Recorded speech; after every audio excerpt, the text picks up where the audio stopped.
आप सभी का स्वागत है मेरे YouTube चैनल पे। और आज मैं प्रैक्टिस सेट लेके आई हूँ जो बिहार पुलिस 2024 के लिए बहुत ही महत्वपूर्ण है। तो चलिए स्टार्ट करते हैं। आज का पहला सवाल, वे जीव जो अपना भोजन स्वयं बनाते हैं उन्हें क्या कहते हैं?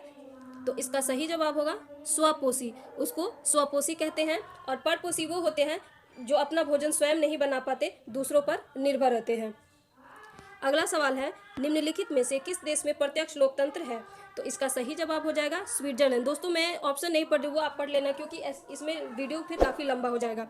स्विट्जरलैंड में प्रत्यक्ष लोकतंत्र है और वहाँ पर जो निर्णय है सीधे जो है नागरिकों द्वारा लिया जाता है। और जो अप्रत्यक्ष लोकतंत्र है इसमें जनता अपने प्रतिनिधियों के माध्यम से शासन करती है। अगला सवाल है, वायु दाब मापने हेतु किस उपकरण का प्रयोग किया जाता है? तो इसका सही जवाब हो जाएगा बैरोमीटर से। बैरोमीटर से वायु दाब मापा जाता है। ऑडियोमीटर से ध्वनि की तीव्रता मापी जाती है।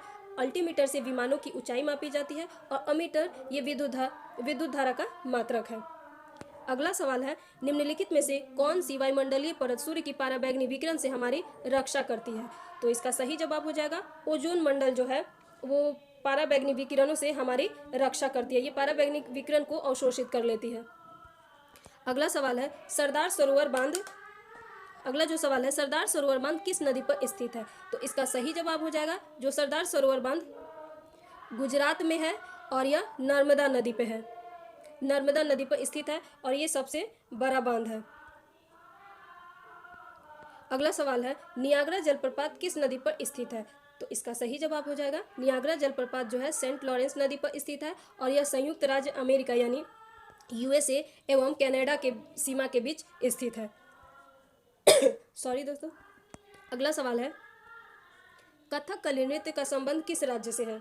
तो इसका सही जवाब हो जाएगा जो कथकली नृत्य का संबंध है वो केरल राज्य से है। और केरल में मुख्यतः मालाबार, कोचीन, त्रावणकोर के आसपास के क्षेत्रों में प्रचलित है। अगला सवाल है, विश्व में प्रथम लिखित संविधान किस देश में लागू हुआ था? तो इसका सही जवाब हो जाएगा अमेरिका में 1787 ईस्वी में। अगला सवाल है, कौन सा देश सफ़ेद हाथियों के देश के नाम से जाना जाता है? तो इसका सही जवाब हो जाएगा थाईलैंड। थाईलैंड को सफ़ेद हाथियों का देश कहा जाता है और थाईलैंड का जो राष्ट्रीय प्रतीक है वो हाथी है। अगला सवाल है, यूरोप का मरीज किसे कहा जाता है? जो यूरोप का मरीज है वो किसे कहा जाता है? तो इसका सही जवाब हो जाएगा तुर्की को यूरोप का मरीज कहा जाता है क्योंकि ऑटोमन सुल्तानों द्वारा, जो ऑटोमन सुल्तान थे उनके द्वारा तुर्की पर अत्याचार किया जा रहा था। और अत्याचार इतना बढ़ गया कि तुर्की के लोगों ने विरोध कर दिया और ऑटोमन साम्राज्य, अब विद्रोह शुरू हुआ तो ऑटोमन साम्राज्य कमजोर होने लगा और अपनी पतन की ओर बढ़ने लगा। धीरे धीरे इस तरह से आंदोलन शुरू होने से तुर्की की हालत खराब हो गई। इसे तुर्की का मरीज कहा जाने लगा।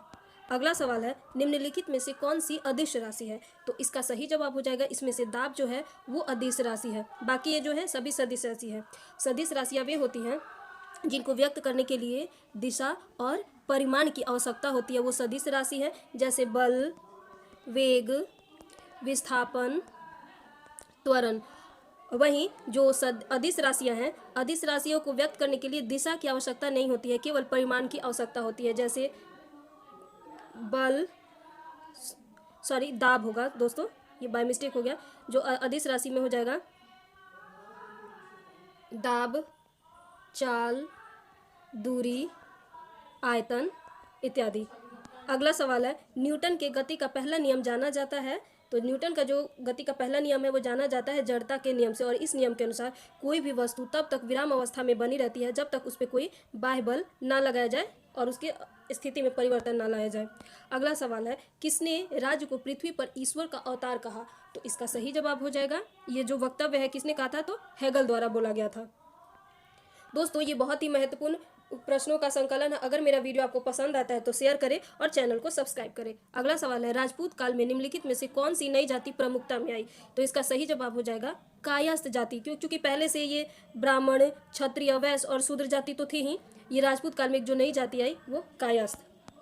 अगला सवाल है, किस वेद में धार्मिक अनुष्ठानों के बारे में उल्लेख किया गया है? तो धार्मिक अनुष्ठानों के बारे में जो उल्लेख किया गया है वो है यजुर्वेद। यजुर्वेद में जो ऋग्वेद में ये सबसे पुराना वेद है और इसमें आर्यों के बारे में जानकारी दी गई है। सामवेद में इसे संगीत का जनक कहा जाता है और जो अथर्ववेद है इसमें अंधविश्वास, जादू टोना आदि के बारे में बताया गया है। अगला सवाल है, मुंबई में नाविक विद्रोह की शुरुआत कब हुई थी? तो इसका सही जवाब हो जाएगा 18 फरवरी 1946 को हुई थी। और ये क्यों हुई थी? क्योंकि सैनिकों को खराब भोजन दिया जा रहा था और उनके साथ ब्रिटिश अधिकारियों द्वारा अच्छा व्यवहार नहीं किया जा रहा था। इसी के विरुद्ध में विद्रोह हुआ था। अगला सवाल है, दक्षिण अफ्रीका में भीषण सूखे के कारण किन देशों ने आपदा की स्थिति घोषित किया? जो दक्षिण अफ्रीका में जो सूखा पड़ा है तो किस देशों ने किया है? तो इसका सही जवाब हो जाएगा जिम्बाब्वे, जाम्बिया, मलावी। वहाँ पे अल नीनो के कारण सूखे की स्थिति पैदा हो गई, जिससे फसल जलकर खराब हो गए और इन देशों में भूखमरी की स्थिति, लोग मरने लगे भूखे। इसलिए पहले तो जाम्बिया और मलावी ने ये घोषित किया था, फिर अब तीसरे नंबर पे जिम्बाब्वे ने यह घोषणा कर दी है। अगला सवाल है, किस देश ने पारंपरिक पोशाक को बढ़ावा देने के लिए हिजाब और अन्य विदेशी परिधानों पर प्रतिबंध लगाने वाला कानून पारित किया है? तो इसका सही जवाब हो जाएगा तजाकिस्तान। तजाकिस्तान ने प्रतिबंध लगाने वाला एक कानून पारित किया है। अगला सवाल है, भारतीय सेना ने किस क्षेत्र में खालूबार युद्ध यानी खालूबार युद्ध स्मारक को पर्यटकों के लिए खोल दिया है? तो ये है लद्दाख का जो है वहाँ पे ये युद्ध स्मारक है। कारगिल में जो शहीद हुए थे उन नायकों को श्रद्धांजलि देने के लिए याद इसको खोल दिया गया है। अगला सवाल है, किस पहलवान को राष्ट्रीय डोपिंग रोधी एजेंसी नाडा ने दूसरी बार निलंबित किया है? तो इसका सही जवाब हो जाएगा बजरंग पुनिया को राष्ट्रीय डोपिंग रोधी एजेंसी नाडा द्वारा फिर से निलंबित कर दिया गया है। अगला सवाल है, भारत ने बांग्लादेशी नागरिकों के लिए किस तरह की वीजा सुविधा, वीजा नहीं ये टाइपिंग मिस्टेक, वीजा सुविधा यानी जो होगा वीजा सुविधा की घोषणा की है?